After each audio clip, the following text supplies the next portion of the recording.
एक बार नंद आदि ग्वालों ने शिवरात्रि मनाने के लिए अंबिकावन जाने की इच्छा प्रकट की।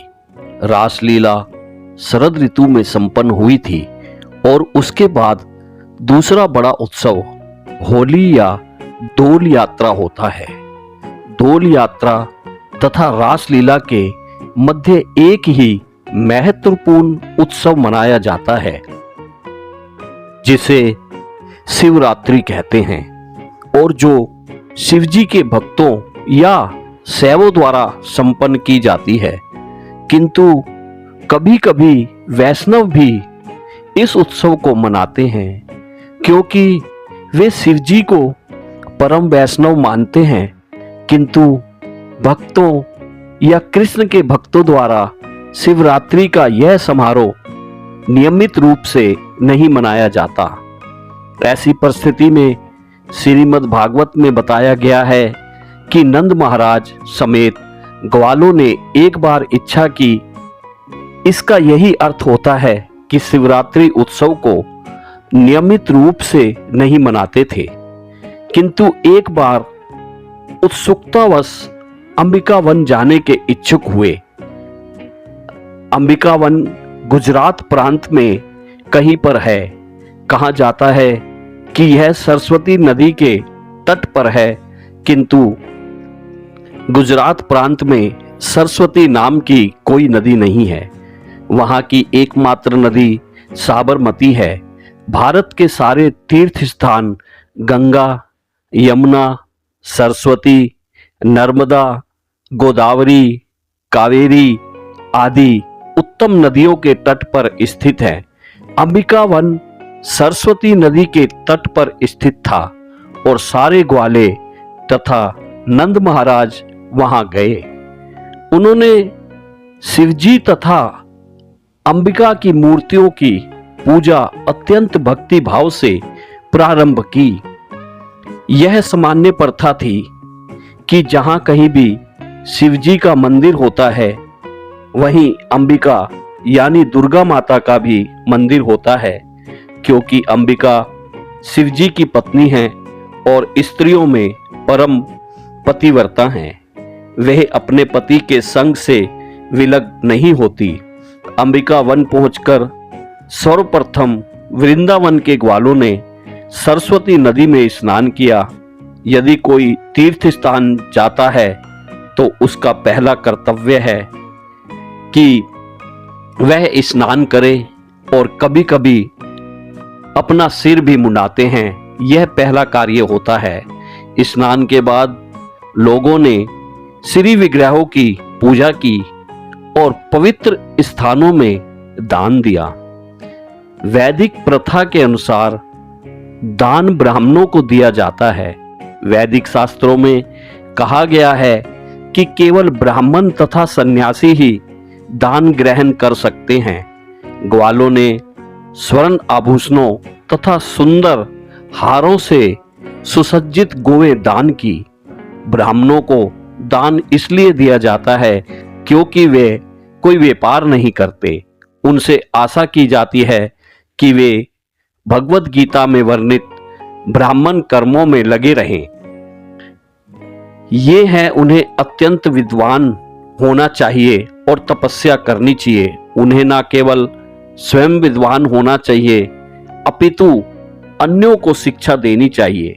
ब्राह्मणों को केवल ब्राह्मण ही नहीं होना चाहिए, उन्हें अन्य ब्राह्मण भी उत्पन्न करने चाहिए। यदि कोई व्यक्ति किसी ब्राह्मण का शिष्यत्व यानी शिष्यत्व स्वीकार करता है तो उसे ब्राह्मण बनने का अवसर प्रदान किया जाता है।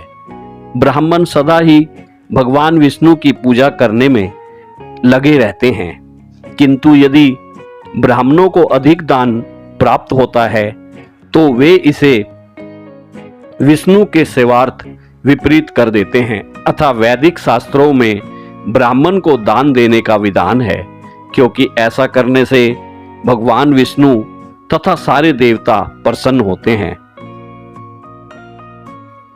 सारे यात्री स्नान करते हैं, श्री विग्रह को पूजते हैं, और दान देते हैं उन्हें कम से कम एक दिन उपवास करना होता है।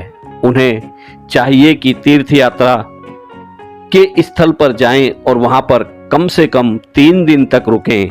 पहला दिन उपवास रखने में बीत जाता है और रात में जल पिया जाता है, क्योंकि जल से व्रत भंग नहीं होता। नंद समेत सारे ग्वालों ने सरस्वती के तट पर ही रात बिताई। उन्होंने दिन भर उपवास रखा और रात्रि में थोड़ा सा जल पिया, किंतु वे विश्राम कर रहे थे तो पास के जंगल में एक विशाल सर्प निकलकर उनके समक्ष प्रकट हुआ और भूख के मारे नंद महाराज को निगलने लगा। नंद असहाय होकर चिल्लाने लगे, बेटा कृष्ण आओ और इस संकट से उबारो, यह सर्प मुझे निगलने जा रहा है। जब नंद ने टेर लगाई तो सारे ग्वाले जग गए, मुझे निगलने जा रहा है। जब नंद ने टेर लगाई तो सारे ग्वाले जग गए और सारी घटना देखी। उन्होंने तुरंत जलते लट्ठे उठा लिए और वे उन्हीं से सर्प को मारने लगे, किंतु तब भी सर्प नंद महाराज को नहीं छोड़ रहा था। उस समय कृष्ण उस स्थान पर प्रकट हुए और सर्प को अपने चरण कमलों से छुआ। पांव का स्पर्श पाते ही उसने अपना सर्प का शरीर त्याग दिया और एक अत्यंत सुंदर देवता के रूप में प्रकट हुआ, जिसका नाम विद्याधर था। उसका शरीर इतना सुंदर था कि वह पूजा योग्य था। उसके शरीर से कांति तथा तेज फूट रहा था और वह सोने का हार पहने था। उसने कृष्ण को नमस्कार किया और अत्यंत विनती भाव से उनके समक्ष खड़ा हो गया।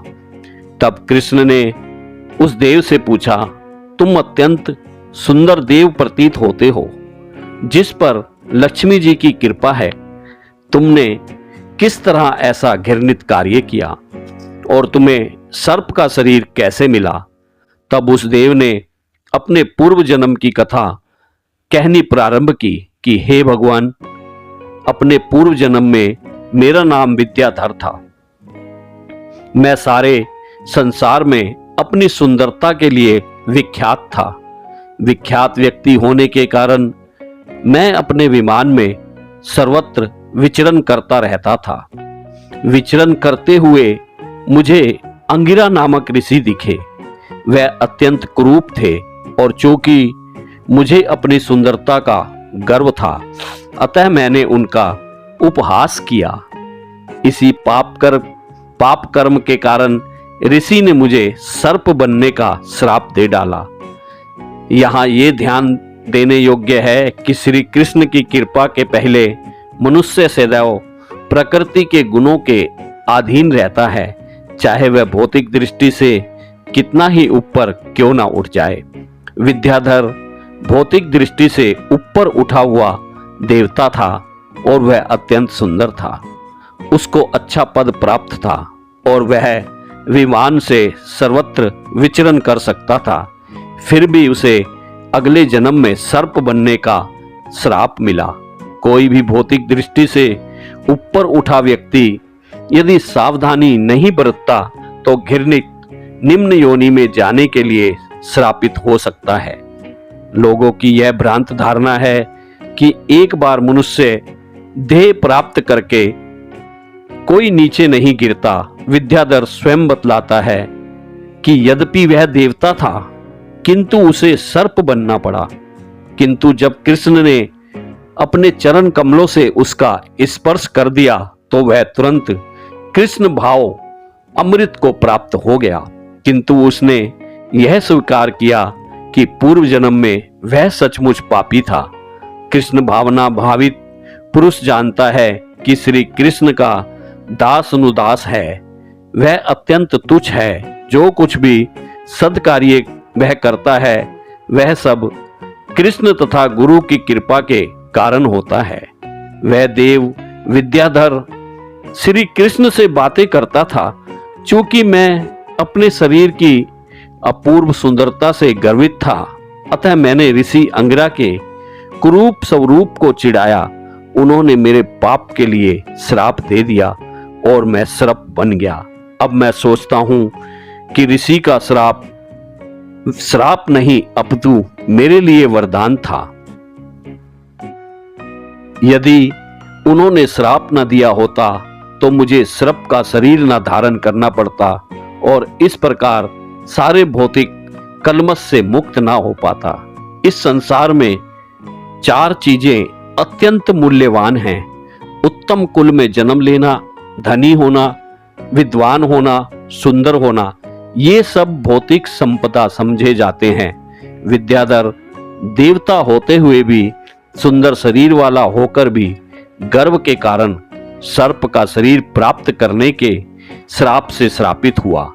सर्प सर्वाधिक क्रूर तथा ईर्ष्यालु जीव माना जाता है, किंतु जो लोग मनुष्य होकर अन्यों से ईर्ष्या करते हैं तथा ईर्ष्यालु जीव माना जाता है, किंतु जो लोग मनुष्य होकर अन्यों से ईर्ष्या करते हैं वह सर्पों से भी अधिक दोषी समझे जाते हैं। सर्प को मंत्रों तथा औषधियों के बल पर दमित या नियंत्रित किया जा सकता है, किंतु जो ईर्ष्यालु है उसे कभी भी वश में नहीं ला सकते। विद्याधर ने कहा, हे प्रभु, अब मैं सोचता हूं कि समस्त पाप कर्मों से मुक्त होकर अपने घर स्वर्ग वापस जाने के लिए आपकी अनुमति प्राप्त कर लूं। यह प्रार्थना सूचित करती है कि जो लोग सकाम कर्मों में अनुरक्त हैं और उच्च लोकों में जाकर सुख भोगना चाहते हैं, वे श्री भगवान की स्वीकृति के बिना जीवन लक्ष्य की प्राप्ति नहीं कर सकते।